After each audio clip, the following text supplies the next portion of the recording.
हरे Krishna. Cyber hacking शायद हमारे लिए एक नई टर्म है।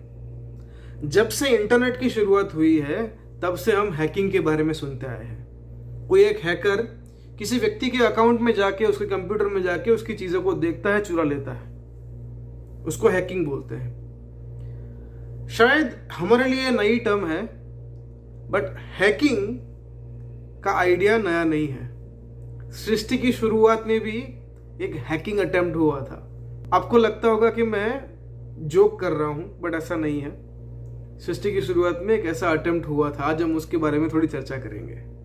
सृष्टि की शुरुआत में ब्रह्मा जी को जब भगवान कृष्ण ने वेदों का ज्ञान दिया, उसके बाद ब्रह्मा जी के दिमाग से इन वेदों के ज्ञान को चुराने के लिए मधु और कैतव नाम के दानवों ने प्रयास किया।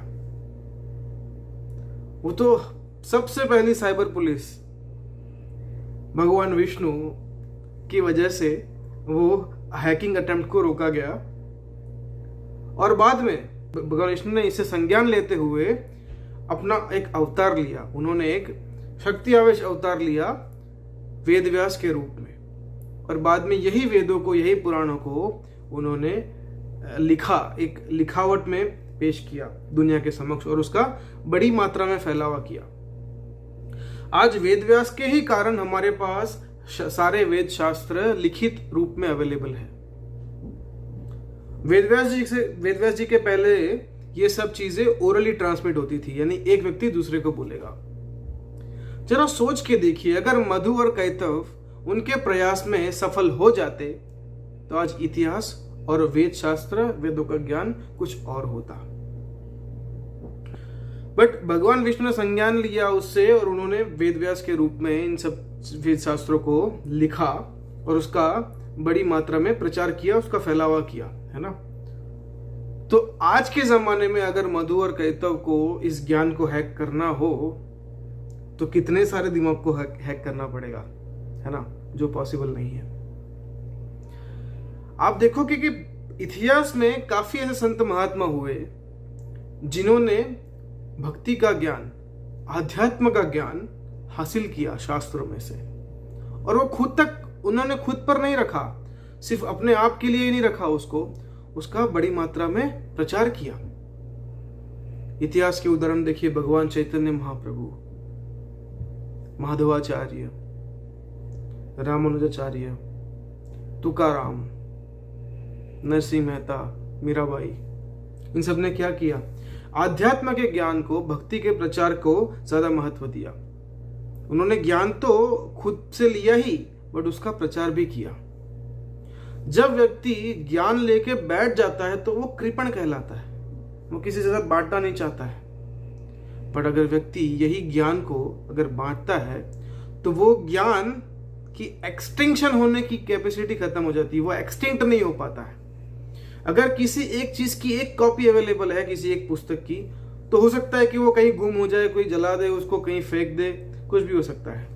बट समझ लो हर घर के अंदर एक प्रति है, तो उसको जल्दी से खत्म करना पॉसिबल नहीं है। जब नालंदा विश्वविद्यालय को जलाया गया तब उसके अंदर ऐसी कई मैन्युस्क्रिप्ट थी जो और कहीं पे अवेलेबल नहीं थी, और इसलिए वो ज्ञान आज हमारे बीच में नहीं है। पर जैसे भगवत गीता है, श्रीमद् भागवतम है, उसका इतना बड़ा प्रचार हुआ था, इतना ज्यादा फैलावा था पूरे विश्व भर में, क्या आज भी हर जगह पे भगवत गीता और श्रीमद् भागवतम उसी प्रकार से अवेलेबल है जैसे वेद व्यास जी ने लिखी थी। भगवान चैतन्य महाप्रभु ने यह उपदेश दिया है हमें कि भारत भूमि ते हैला मनुष्य जन्म जहार, जन्म सार्थक करी कर परोपकार। उन्होंने कहा, ये बांग्ला भाषा में है, उन्होंने ये कहा कि जिस व्यक्ति का यह भारतवर्ष में जन्म हुआ है, उसका प्रथम कर्तव्य क्या है? उसका जन्म सार्थक करे। कैसे? भगवत गीता और श्रीमद् भागवतम में बताए गए आध्यात्म के रास्तों को, भक्ति के रास्ते को चुन के अपने जीवन को सार्थक करे। और क्या करे? परोपकार करे। परोपकार कैसे करना है? इस ज्ञान का लोगों के तक प्रचार करके। अगर प्रभुपाद ने यह सोचा होता कि मेरे पास ज्ञान है, मैं खुश हूँ, मैं भगवान की भक्ति कर रहा हूँ और ऐसे भक्ति करते करते शरीर को त्यागने के बाद मैं भगवत धाम चला जाऊंगा अवश्य, तो मुझे क्या जरूरत है कुछ करने की। फिर भी उन्होंने ये नहीं सोचा। हम पे उपकार करने के लिए, हम पे दया करने के लिए उन्होंने पूरे विश्व भर में भगवत गीता के ज्ञान को प्रचार किया। 70 साल की आयु में वह भारत को छोड़ के अमेरिका गए, एक ऐसे देश में जहां उनको ना कोई जानने वाला था, ना पहचानने वाला था, ना उनके पास कोई पैसा था, ना कोई आइडिया था वो कहाँ रहेंगे, कैसे जिएंगे, क्या खाएंगे, क्या पिएंगे, किसको मिलेंगे, क्या करेंगे, कुछ भी नहीं पता था। फिर भी क्या किया, हम पे उपकार करने के लिए भगवान पे भरोसा करके वह भारत से गए, भगवत गीता का इतना बड़ा प्रचार किया। 10 साल के अंदर 80 से ज्यादा देशों में 108 से ज्यादा मंदिर बनाए और करीबन 10,000 से ज्यादा फॉलोवर्स इकट्ठा किए। क्यों किया? क्योंकि वह प्रचार करना चाहते थे और वही प्रचार के कारण आज दुनिया में भगवत गीता का इतना बड़े पैमाने में प्रचार हो रहा है। आप सब भी उसका एक हिस्सा हो, तो आप सबका एक कर्तव्य बनता है कि आप भी ये भगवत गीता के ज्ञान को ध्यान से ग्रहण करें और इसी को पूरे विश्व में फैलाएं। हम सबको एक जिम्मेदारी लेनी है।